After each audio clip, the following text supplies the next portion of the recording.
Jornada stream con Julieta Verdiel como cada semana y hoy vamos a hablar de la disforia de género. Mucho hemos hablado de las cuestiones de género, del respeto por el otro, pero sobre todo quizás en los adolescentes o preadolescentes hay algunas cuestiones que tienen que ser muy bien contenidas y acompañadas, ¿no? Sí, es un tema muy complejo, muy difícil de abordar, sobre todo en niños, en prepúberes y en adolescentes, porque no solo hay que tener en cuenta las cuestiones físicas, orgánicas que se ponen en juego, sino también las cuestiones psicológicas, el malestar físico y psíquico. Cuando hablamos de disforia de género, hablamos de niños y adolescentes que su sentir, que sienten que su identidad sexual, o sea, su cuerpo biológico, no coincide con su identidad de género, o sea, con cómo se sienten con respecto al sexo biológico. Nací niña, me visten como niña, pero no me siento como niña. Empiezo a sentir que estoy en un cuerpo equivocado, eso entre comillas, obviamente, que me gustan cosas, siento cosas y me manifiesto como alguien del género opuesto asignado al nacer. Eso tiene consecuencias físicas y psíquicas. La ley ampara. La ley ampara, nosotros tenemos Esa una ley de decisión identidad de de los chicos. género, sí, por supuesto. Nuestra ley de identidad de género, que es una ley muy nuevita, ampara que nuestro sentir, nuestra identidad muchas veces no coincida con nuestra sexualidad y eso debe ser respetado como un derecho humano fundamental. Y eso tiene consecuencias. Por ejemplo, una de ellas, y es una de las que más se ve, hay niños, niñas y adolescentes que hoy piden en sus escuelas llamarse por el nombre que eligieron o por el nombre con el que se sientan más cómodos. Y muchas veces no es el nombre que figura en su DNI. También permite el cambio de DNI acorde a cómo me siento o cómo me veo. Esto no es igual a, lo escuché por ejemplo a Juanse, del cantante, ¿no? Diciendo el fin de semana, bueno, si me siento, no sé, cacerola, voy a pedir que me llamen cacerola. No tiene que ver con eso, no tiene que ver ni con... Y eso es una falta de respeto también hacia las personas que están en este proceso. Sí, realmente es una conducta, te diría, hasta agresiva. ¿Por qué? Porque la persona que se está sintiendo de esta manera se está sintiendo mal.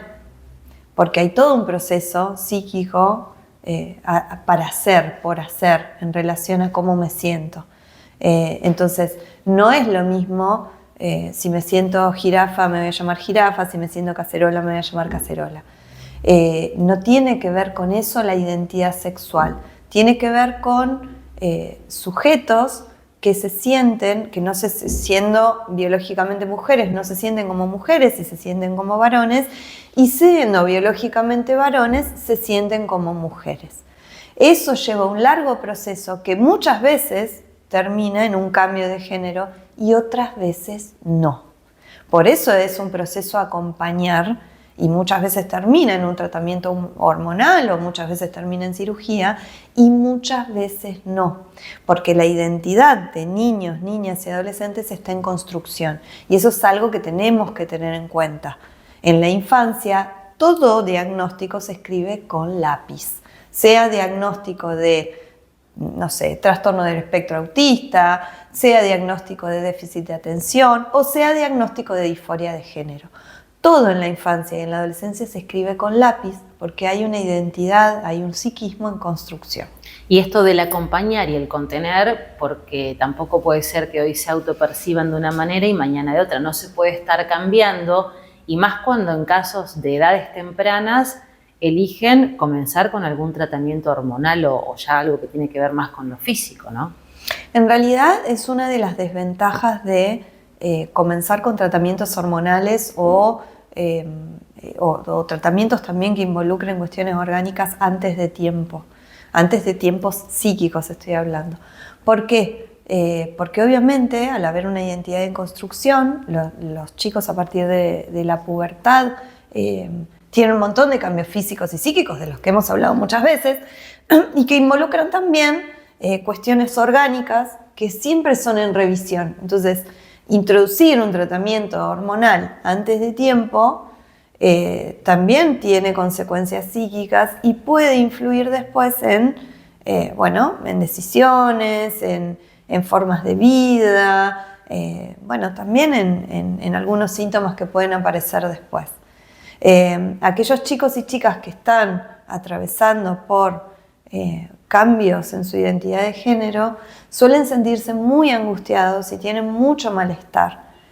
Más allá de que muchas veces estén convencidos de que no se sienten cómodos en el cuerpo que les fue asignado, tienen sensaciones de angustia intensa, muchas veces eso viene acompañado por depresión, muchas veces por ideación o incluso intentos de suicidio. Entonces, hay que ser muy respetuosos, tanto los profesionales de la salud, como los educadores, como los papás y las mamás, en acompañar ese proceso, observarlo y no hacer, tal vez, diagnósticos apresurados, no dar certezas. Mi niño o niña es un niño trans, mi adolescente es un adolescente trans, sino en acompañar ese proceso hasta que esa identidad se configure de determinada manera, y eso siempre acompañado por profesionales. Y qué difícil tener que pasar, ¿no? Todo este proceso que genera tanta angustia, porque uno quizás diría, si realmente es así, aceleremos los tiempos, pero no es lo recomendado. No es lo recomendable. No es lo recomendable porque, el diagnóstico de disforia de género tiene un tiempo, ¿no? Tienen que pasar más de 6 meses sintiéndome de determinada manera, y te diría que mucho más. Tiene que haber un acompañamiento familiar en el sentido no de cerrar un diagnóstico o cerrar una idea, sino de, acompañar procesos como... Una vez me preguntaron por ejemplo, un niño o niña que en este caso era un niño, que sus papás tenían muchas dudas con respecto a si este niño tenía una disforia de género o alguna inclinación homosexual, porque jugaba con muñecas, con pelucas, le gustaba arreglarse las uñas, estaba muy atento a maquillaje, jugaba con sus compañeritas niñas, porque jugaban a las mismas cosas que le interesaban a él. Y indagando con estos papás, a ver si realmente se trataba de esto o no, en la historia familiar había historia de peluquería, había muchos parientes peluqueros, había muchos parientes que se dedicaban a la estética, y esta era la identificación de un varoncito con los varones de su familia, que se dedicaban a la estética. Muchos de estos eran peluqueros varones o esteticistas varones. Pero fíjate que ahí la duda era de los papás, no del chico. La duda era de los papás. Muchas veces los papás vienen muy angustiados con este tipo de dudas, ¿no? Juega a la cocinita, juega con muñecas. Como si un juego nos definiera también, ¿no? Sí, como si un juego nos definiera, como si algunas actividades nos definieran. Niñas que no se quieren poner pollera, no se quieren poner uniforme escolar y prefieren ponerse, pantalones, o vestirse como los varones, o ponerse mallas de varón, o ponerse el bandó y fajarse los pechos cuando acceden a la pubertad, y el físico cambia y aparecen otros volúmenes en el cuerpo femenino. Entonces hay un montón de preocupaciones en los papás con respecto a estos niños y niñas que empiezan como a desarrollarse a partir de, diría, de los 8 o 9 años, que empiezan a tener ciertos caracteres sexuales más definidos. Y además un momento del desarrollo en el cual pueden estar muy influenciados por la tele, TikTok, los videos, la música, los grupos, los amigos, lo que leen, y vaya a saber si interpretan bien. Sí, y la libertad sexual que hay hoy, a diferencia de la que había hace algunos años, algunas décadas, hoy los chicos son mucho más libres en decir, en el caso de las nenas, amo a mi amiga, no sé si estoy enamorada de mi amiga, en el caso de los varones lo mismo. Son mucho más libres en manifestar la bisexualidad, que es constitutiva y que después se va delimitando en una orientación sexual hacia la homosexualidad o la heterosexualidad. Generaciones anteriores han sido mucho más reprimidas en ese sentido, y las mujeres y los varones siempre, el camino era mucho más directo y más rígido hacia la heterosexualidad. Hoy es más abierto, hay más libertad y los chicos se permiten ir y venir hasta que, bueno, Claro. la mayoría de las veces logran una identidad sexual y de género bastante definida, ¿no? El tema es que en ese ir y venir no se tomen decisiones que puedan ser contraproducentes el día de mañana, sea la elección que tomen, ¿no? En ese ir y venir a los adultos muchas veces nos cuesta acompañarlos, nos cuesta a nosotros sostener nuestra angustia y nuestra espera. Hay un periodo muy complejo que es después de la pubertad, entre los 12 y los 15 años. En ese espacio hay que delimitar muy bien cuestiones que hacen a la imagen corporal, cómo me veo en el espejo, cómo asumo y me manejo con estas nuevas formas que me aparecen en el cuerpo. Con las sensaciones físicas y psíquicas que tengo en relación al encuentro con el otro sexo. Entonces hay un montón de cuestiones que hay que aguantar, esperar, observar, hasta que algo de todo esto cae y bueno, hay un chico o chica que si después de los 16, 17 años realmente sigue manifestando malestar en cuanto a, bueno, cómo me veo, cómo me asumo, y si coincido o no con mi sentir, ahí sí se pueden iniciar los tratamientos correspondientes para, bueno, el cambio de sexo. Qué complejo cuando hay familias o padres negadores de lo que puede llegar a suceder, ¿no?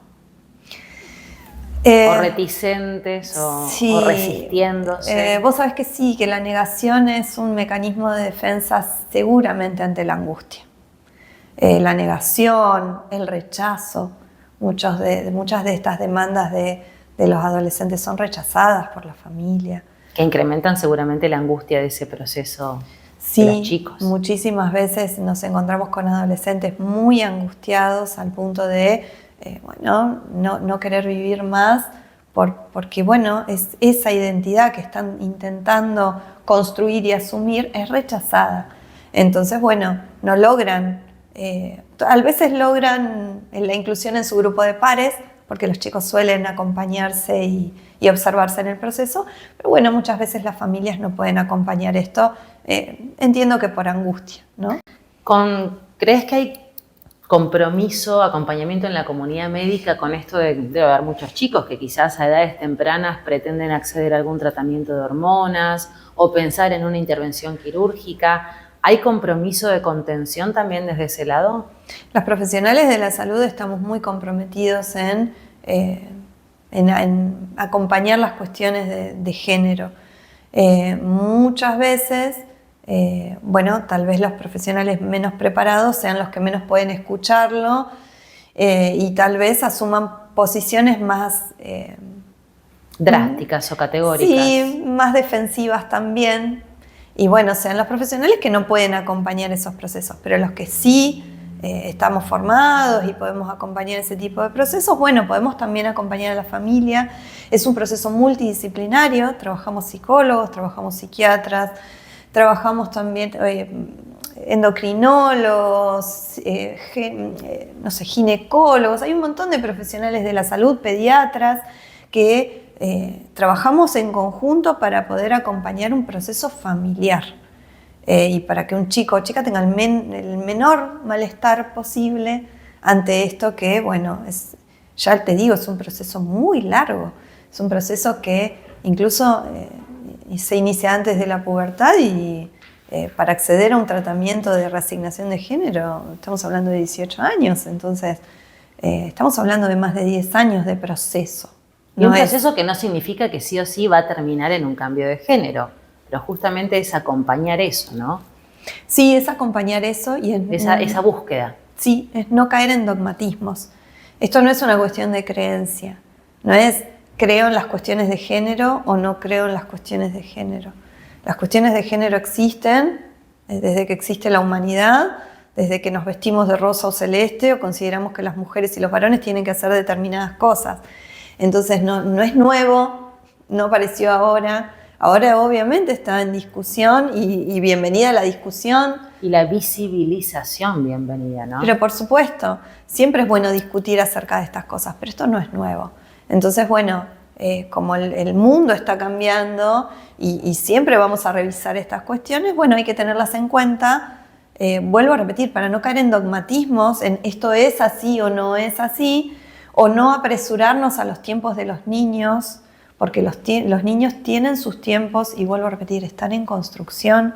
No es lo mismo hablar de un niño de 7 años que de uno de 10, que de uno de 12, que de uno de 16.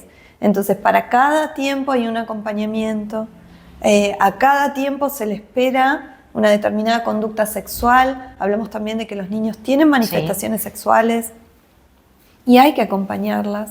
Entonces, bueno, es observar y acompañar la infancia y la adolescencia. Y en paralelo a esto se sigue escuchando que el rosa es para las nenas y el celeste es para los nenes. Pero sí, se va a seguir escuchando seguramente. Pero bueno, los chicos también retrucan en que todos los colores son para todos. Eso está buenísimo. Sí. Gracias, Juli. A vos.